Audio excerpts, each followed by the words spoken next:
Welcome back to another video. There wasn't a video yesterday, and there's a reason for that. I've been stretching myself a little thin these days. I'm trying to get spring cleaning going because everybody needs to spring clean.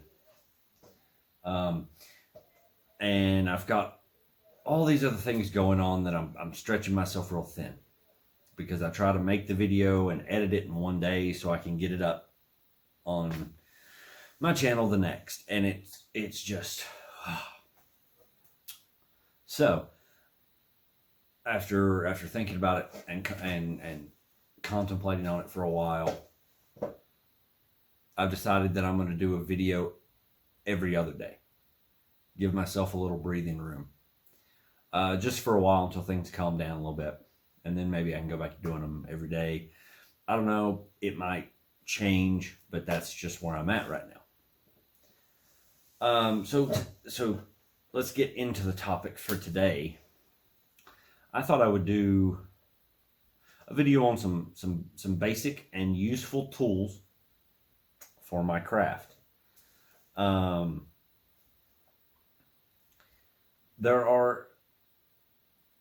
You can go out and spend thousands upon thousands of dollars buying all the really cool powered equipment like electric planers and band saws and table saws and all that stuff.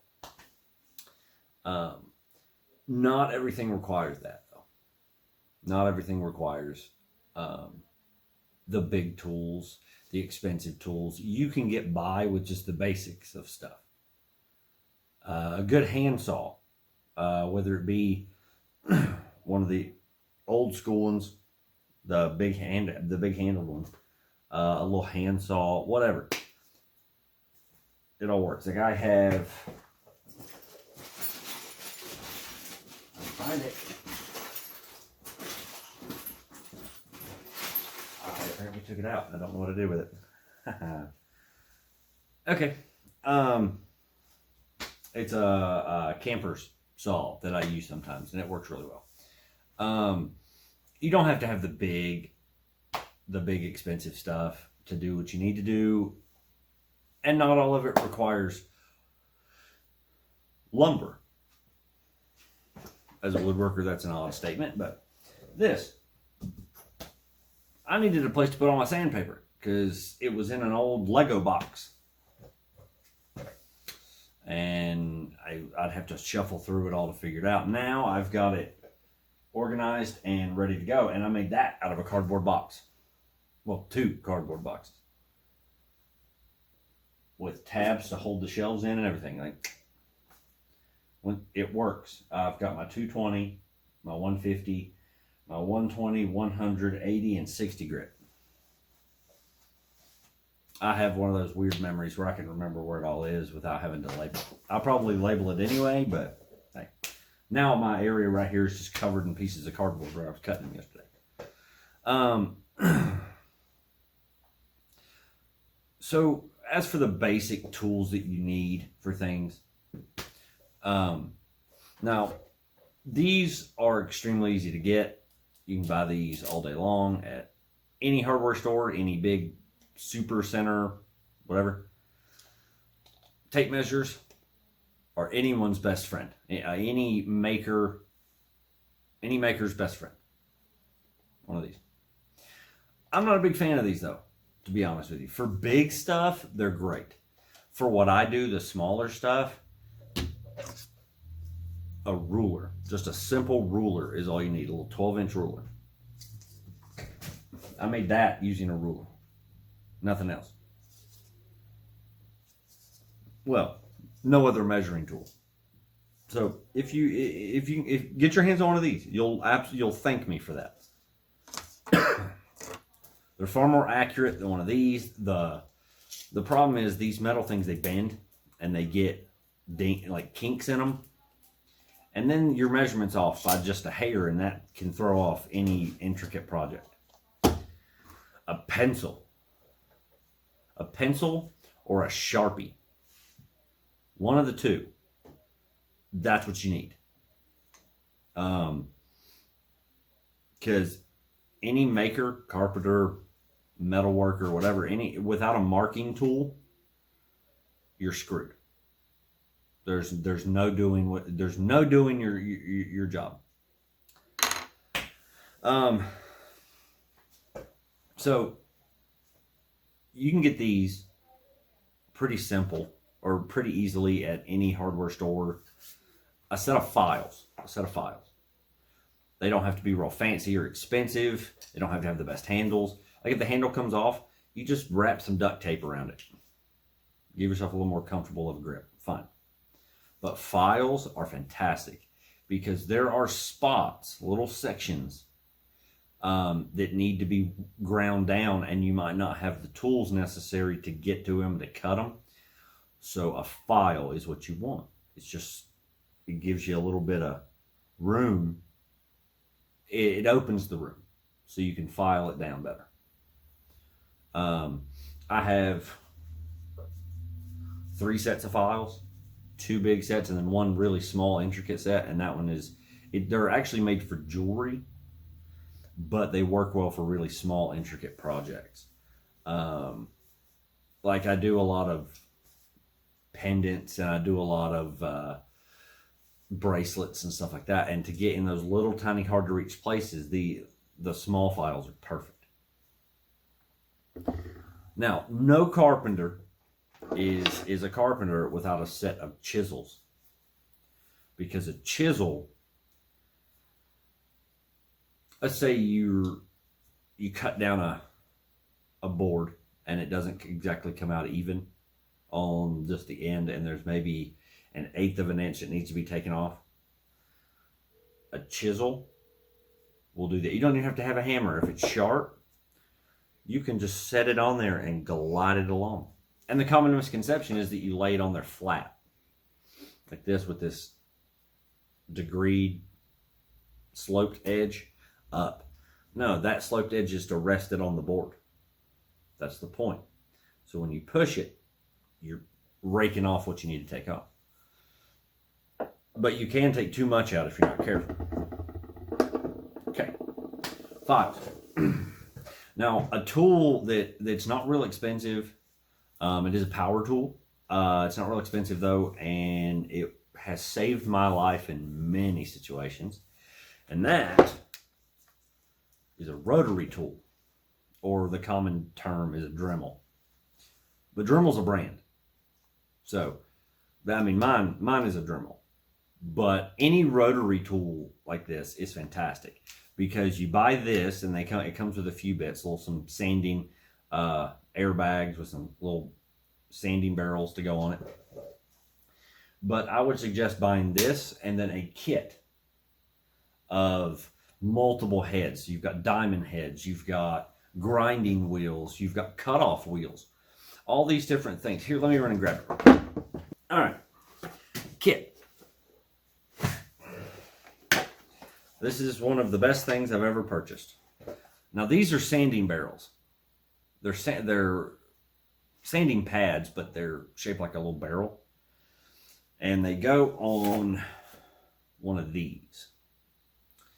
You slide them on, and then you take your screwdriver and you tighten it up. And what it does is it pushes down on this airbag in there and expands it out this way to hold this in place.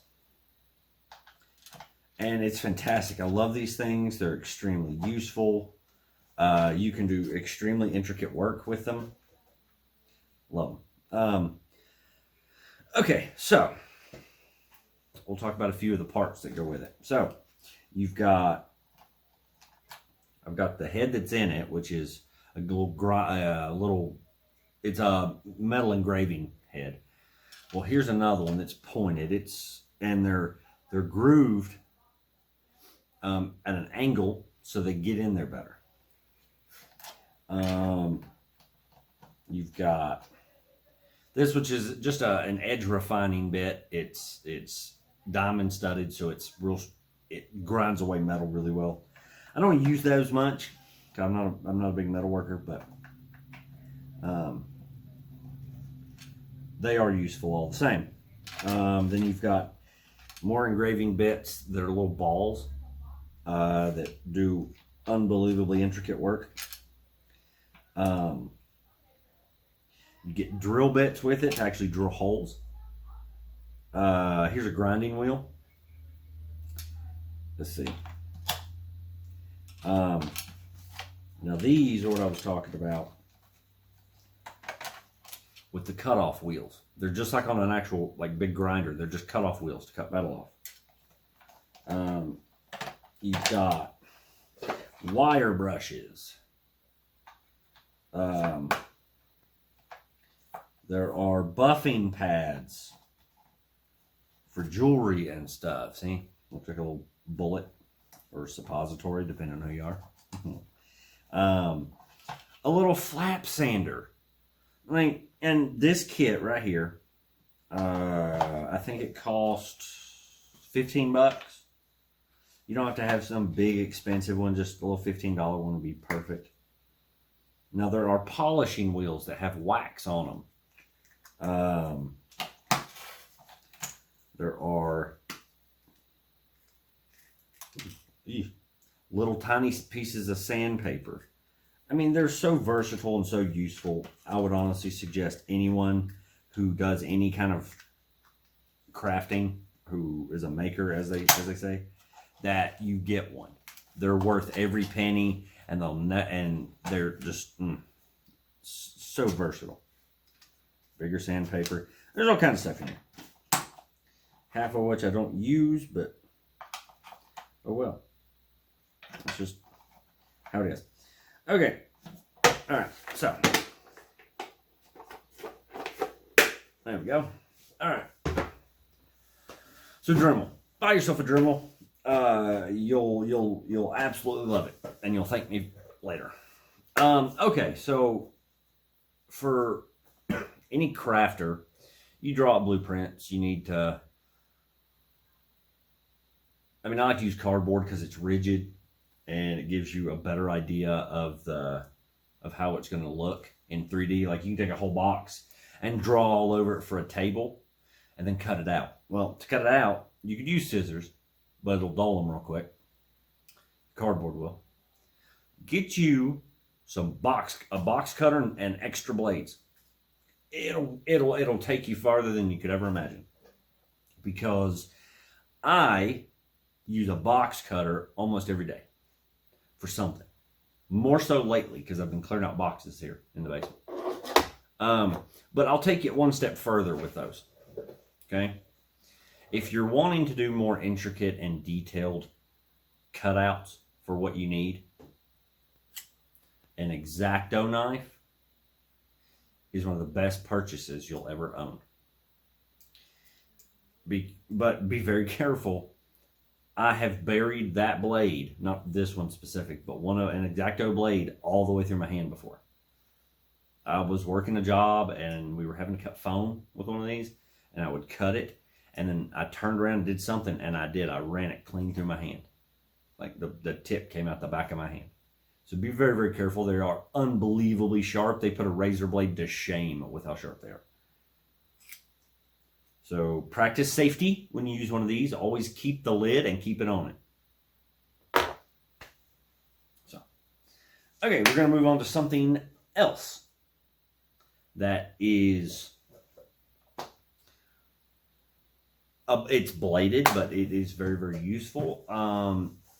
I've used them most of my life as a carpenter, but I bought one and I haven't used it since.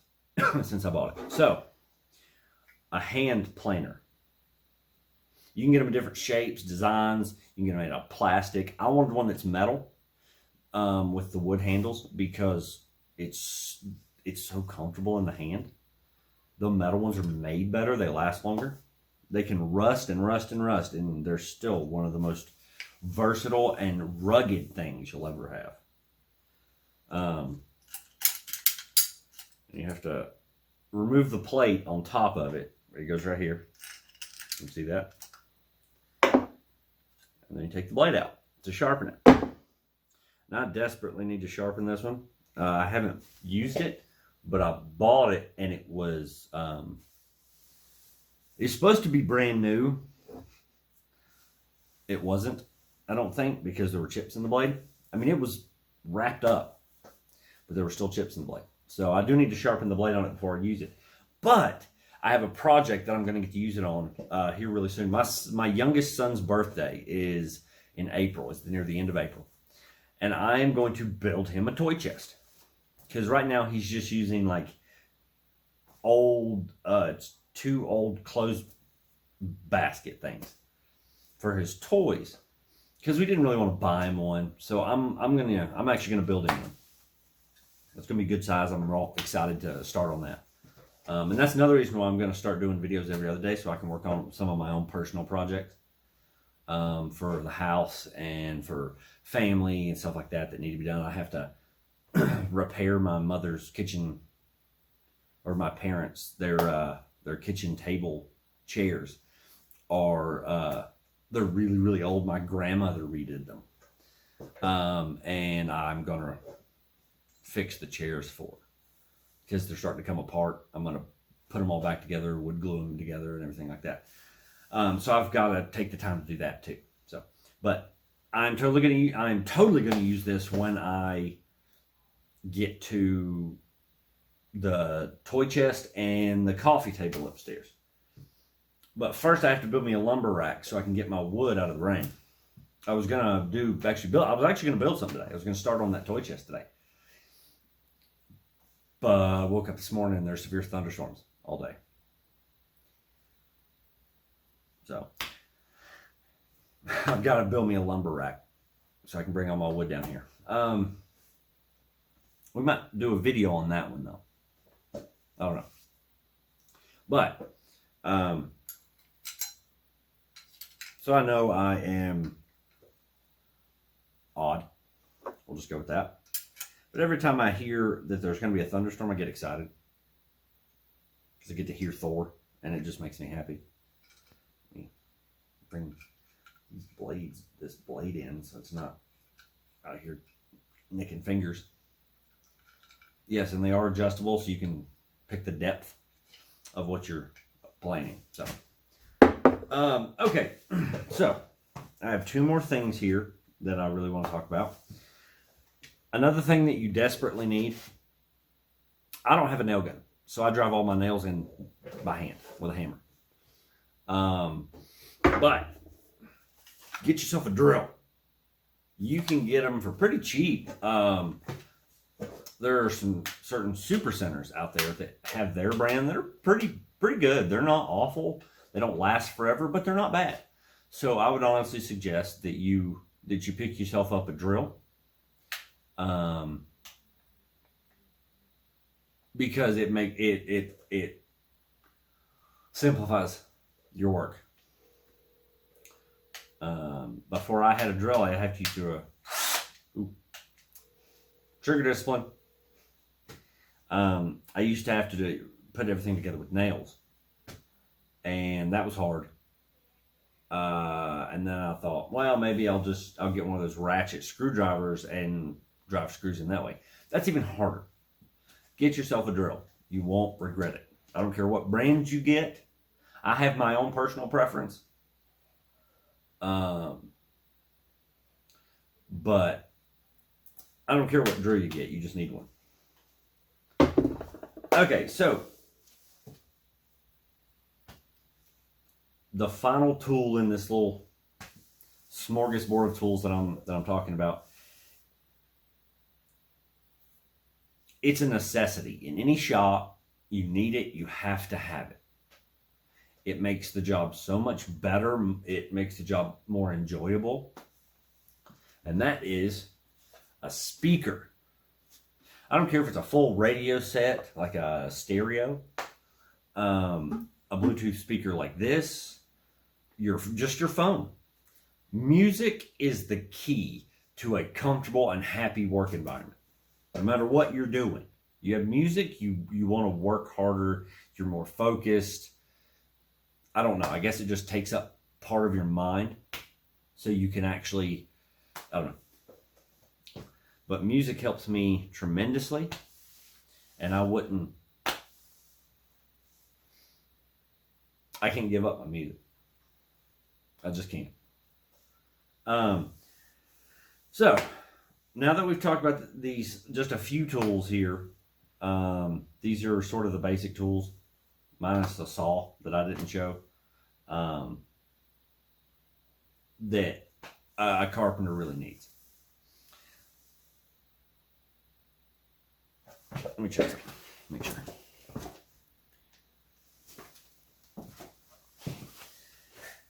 Okay, so I've cut on my leg. I'm going to answer those questions that were commented on, or that were put in a comment. Dark Lord Leviathan asked, what is my favorite type of wood to use for small projects or trinkets? That's pretty simple. It's cedar. Now, cedar's not a real, it's not a hardwood. It's like pine. It's lighter than pine. I love cedar. It is very versatile. It's not the strongest wood, but it's stronger than you think. And I have an example, something I made that is made entirely out of cedar. And it has served me well for 2 years now.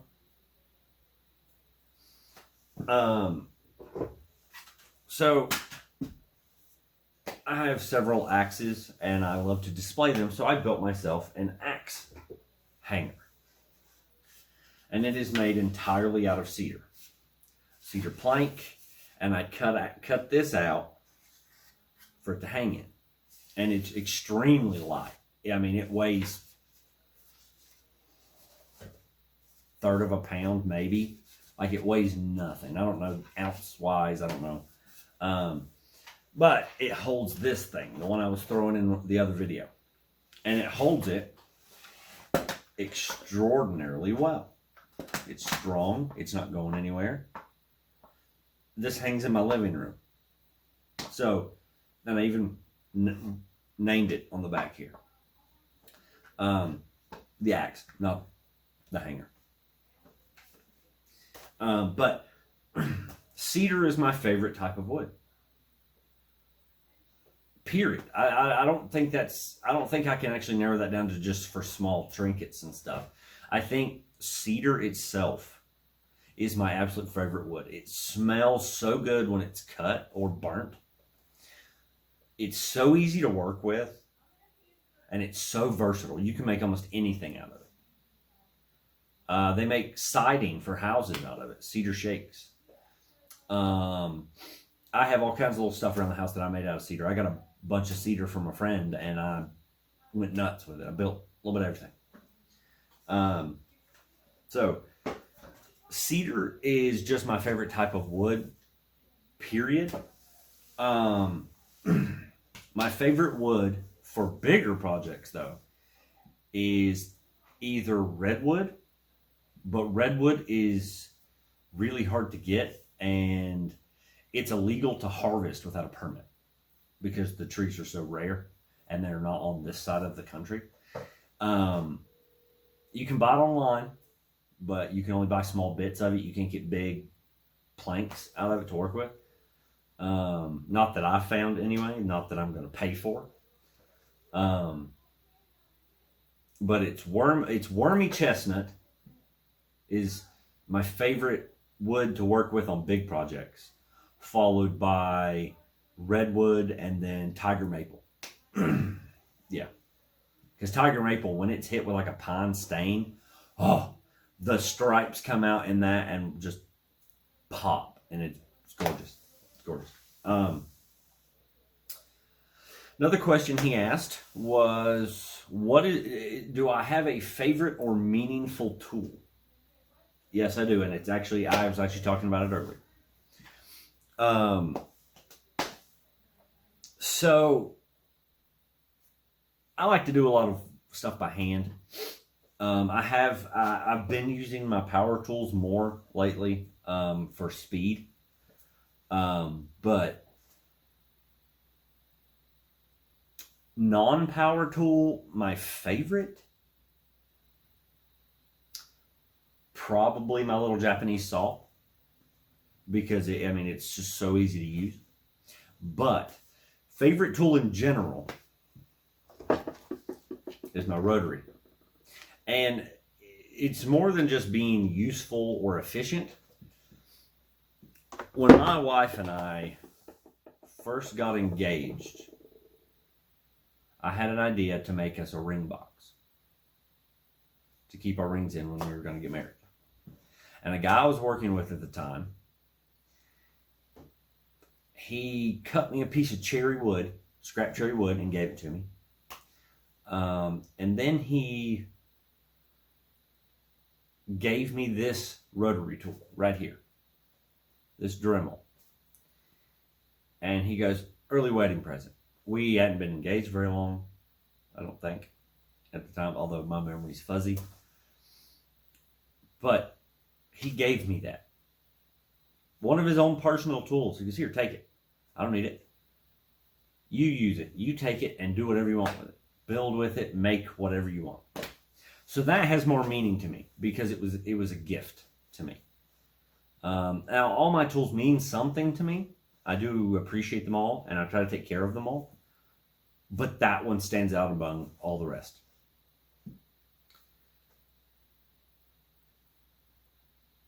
Now, the third question that he asked was, is there a specific God that I pray to or offer to before I start working?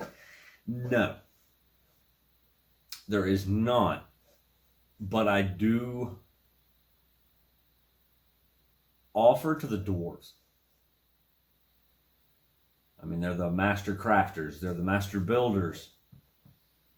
So I do offer to the dwarves, like Dvalin and Durin, and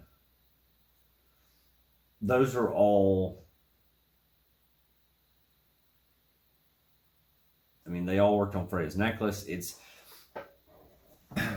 I offer to them to try and be able to focus my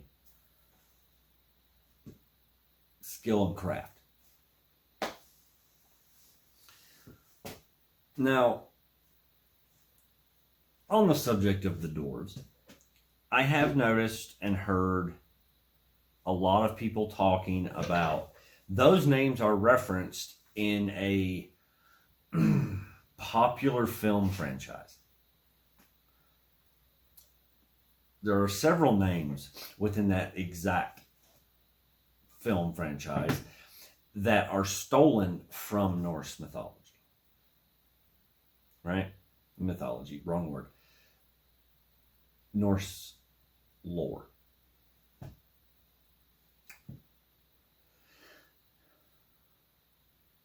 And no, as they are dwarves, makes sense. But it's less. I just brought myself into a real tough, long conversation. Not tough, long conversation. So I'm not going to go there. But there are things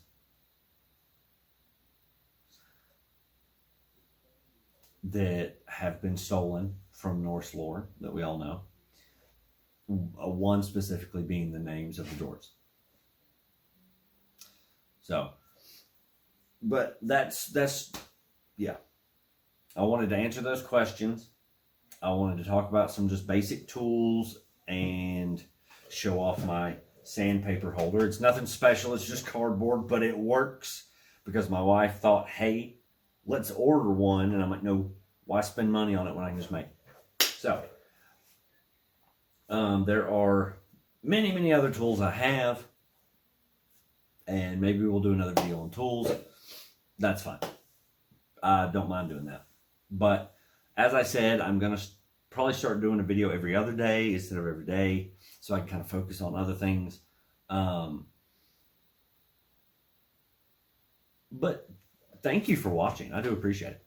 So hit that notification bell, like, subscribe, and I will see you folks in the next video.